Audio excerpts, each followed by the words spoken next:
Assalamualaikum warahmatullahi wabarakatuh. Saya Farhan Abdillah. Saya mewakilkan kelompok saya, yaitu kelompok 22. Di sini saya akan membahas hasil diskusi dari kelompok saya sendiri. Sebelum lanjut, saya minta maaf kepada Pak Jubaidi. Mungkin presentasi saya ini gak sampai 30 menit. Oke, baik.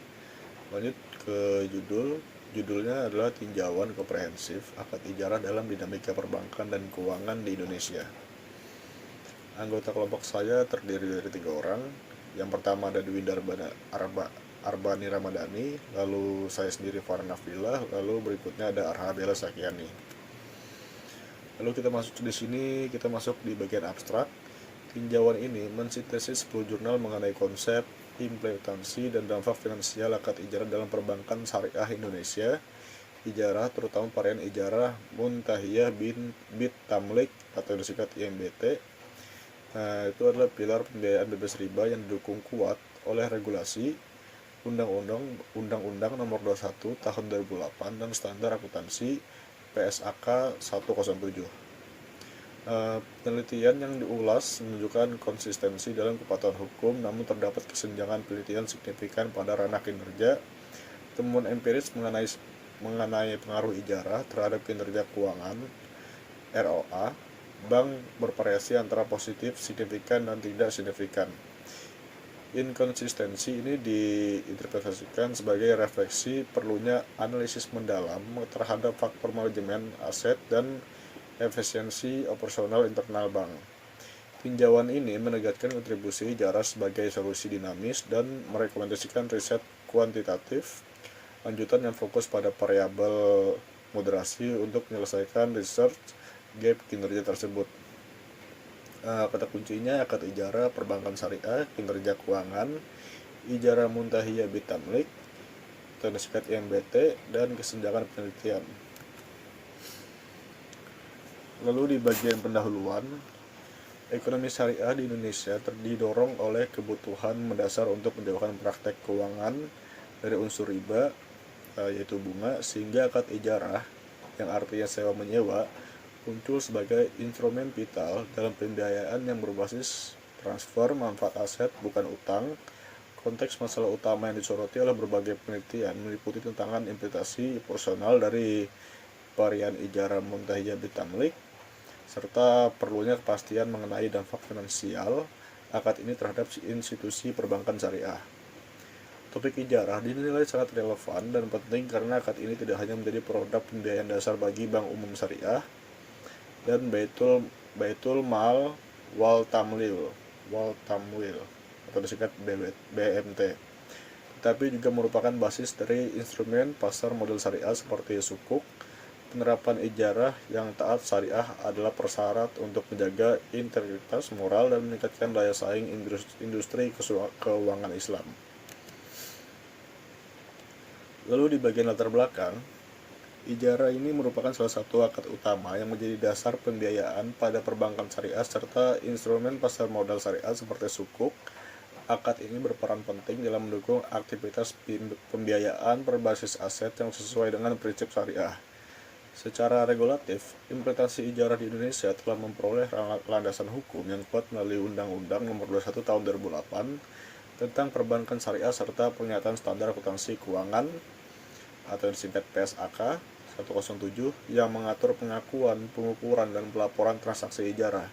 Namun demikian, berbagai penelitian empiris menunjukkan bahwa kontribusi pembiayaan ijarah terhadap kinerja keuangan bank syariah, khususnya terhadap return on asset atau ROA, masih menunjukkan hasil yang beragam dan belum konsisten.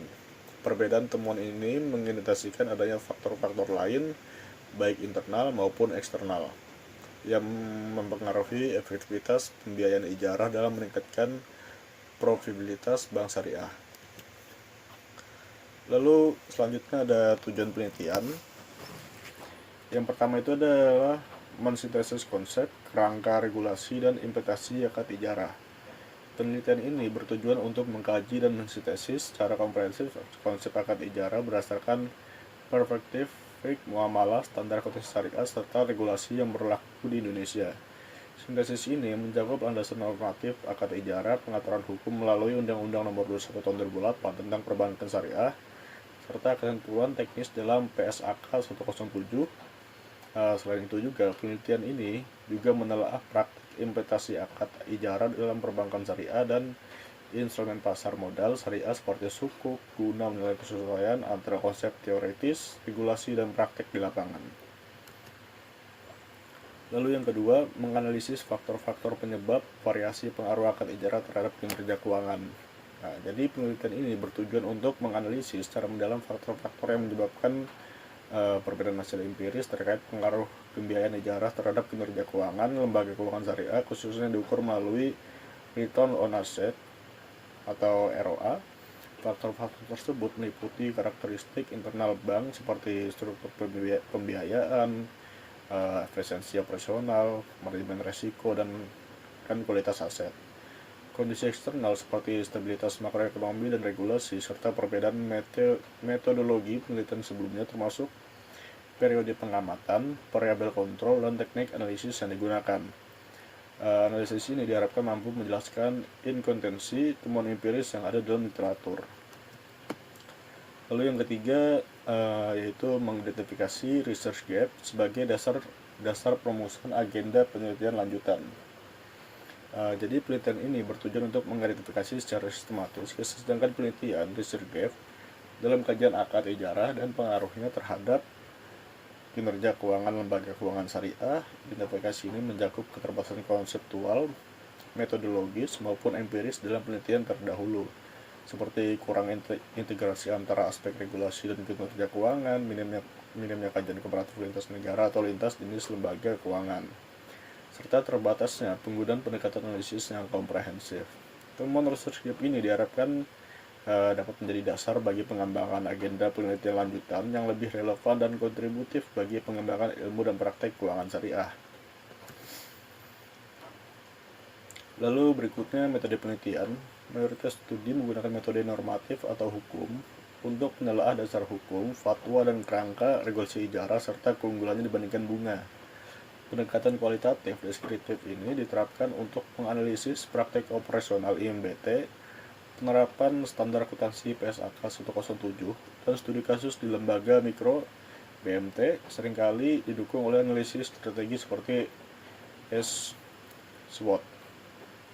Sejumlah kecil jurnal menggunakan pendekatan kuantitatif empirik dengan teknik regresi data panel atau regresi linear yang berganda untuk menguji hipotesis hubungan kausalitas antara proporsi pembiayaan ijarah dan kinerja keuangan. Bank Umum Syariah menggunakan data sekunder dari laporan keuangan yang didedikasikan.